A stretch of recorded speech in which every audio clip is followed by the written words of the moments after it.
नमस्कार दोस्तों, मेरा नाम अखंड है और इस समय हम अपने सेवा फार्म्स खतौली में हैं।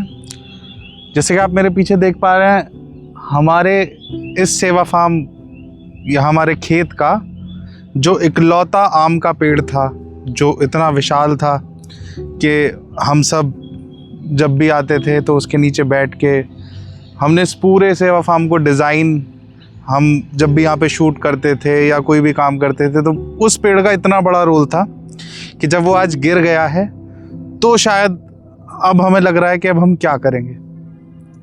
और जैसे कि ये जो जगह है ये हमारे साथी जगदीप जी की है, तो आइए उनसे जानते हैं कि वो इस पेड़ को किस तरह से देखते थे, क्योंकि ये पेड़ लगभग 100 साल पुराना था। मैं जगदीप, यहाँ मैं सेवा फार्म से अभी मैं बैठा हूँ। आप पीछे पेड़ देख रहे हैं। पेड़ कहना तो गलत है, बट ये मेरे लिए एक ऐसा था जैसे आपके दादा परदादा का आपका साथ रहा हो। ये पेड़ वैसा है मेरे लिए। मेरे फादर बताते हैं कि जब वो छोटे थे तो इस पेड़ पे खेला करते थे और मेरा बचपन भी यहाँ पे इन्हीं पेड़ों के बीच में गुजरा है। अभी 2 दिन में बहुत ज़्यादा बारिश हुई तो ये पेड़ क्योंकि काफ़ी पुराना हो गया था, तो इस नेचर में सबकी एज होती है तो इसकी भी एज शायद हो गई थी। और पेड़ तो नहीं था ये, इसे तो मैं छतरी कहूँगा अपने फोर फादर्स की, कि उन्होंने हमारे लिए यहाँ पे ये चीज़ दी। उनका आशीर्वाद हमेशा बना रहा। जब भी हम यहाँ आते थे तो कभी ऐसा नहीं लगता था कि हम लोग यहाँ अकेले हैं। इस पेड़ ने हम लोगों को बहुत बहुत सपोर्ट किया। नमस्ते, मेरा नाम दीपक कुमार है। मैं सेवा फार्म खतौली में साइट इंचार्ज की यहाँ पे काम करता हूँ। देख रेख करते हैं हम यहाँ पे। और ये हमारा पूरी नर्सरी में आम का पेड़ था। ये कम 100 साल के समथिंग ये पुराना पेड़ था। मई जून के महीने में बहुत गर्मी पड़ती है ज़्यादा, और यहाँ दूर दूर तक तो बहुत ही कम पेड़ है। पूरे इलाके में सबसे बड़ा पेड़, पुराना पेड़ यही था। तो आसपास के जितने भी किसान थे, 20-25 किसान भी आके सब यहीं पे बैठ जाते थे। मतलब एक तरीके से पूरा हंसी खुशी का माहौल भी बना रहता था यहाँ पे। सब छाँव में आके बैठते थे, पानी पीते थे, सब यहीं बैठते थे। बड़ा पेड़ है, इतना बड़ा पेड़ था, इसके नीचे आप 50 खाट बिछा लो, इतनी छाँव होती थी इसके नीचे।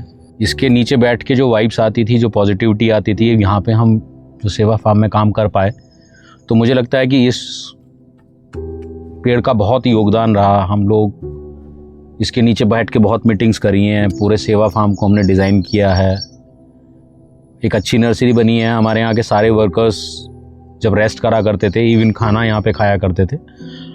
आस पड़ोस के सारे इलाके में सबसे पुराना पेड़ यही बचा था।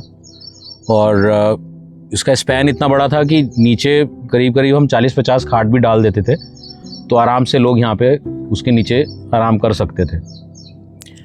बट अनफॉर्चुनेटली अभी परसों रात को ज़्यादा बारिश की वजह से चला गया। आज इसको छोड़ के जाने का मन नहीं कर रहा। अब भी मैं बैठा हूँ तो इसी की छाया में बैठा हूँ एंड इसको मैं फील कर पा रहा हूँ। बहुत पुराना रहा है।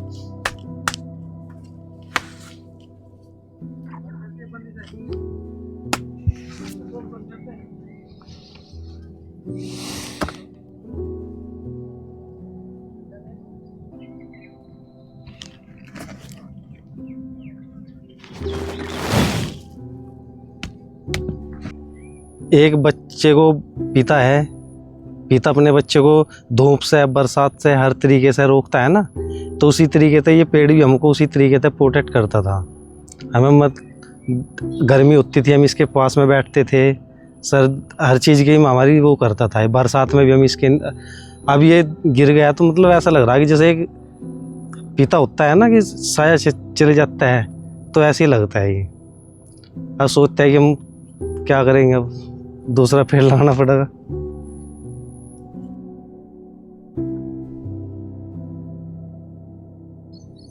तो अब जैसे बारिश का मौसम है और अभी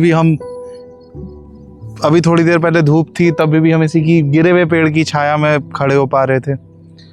और आज मैं ये महसूस कर पा रहा हूँ कि पेड़ सिर्फ फल नहीं देते, वो आपको जगह देते हैं रहने की, सोचने की, दोस्तों के साथ बैठने की और जीने की। तो हम सबको एक पेड़ ऐसा लगाना चाहिए या बहुत सारे ऐसे पेड़ लगाने चाहिए जिसकी छाया में कोई दूसरा बैठ सके। तो ये हमारे लिए तो इस समय बहुत इमोशनल मोमेंट है कि जो हमारा एक लौता आम का पेड़ था हमारे दादा की उम्र का, वो नहीं रहा। बट आपसे मेरी गुजारिश है कि आप एक ऐसा पेड़ ज़रूर लगाएं कि उसकी छाया में कोई बरसात से बच सके और धूप से बच सके।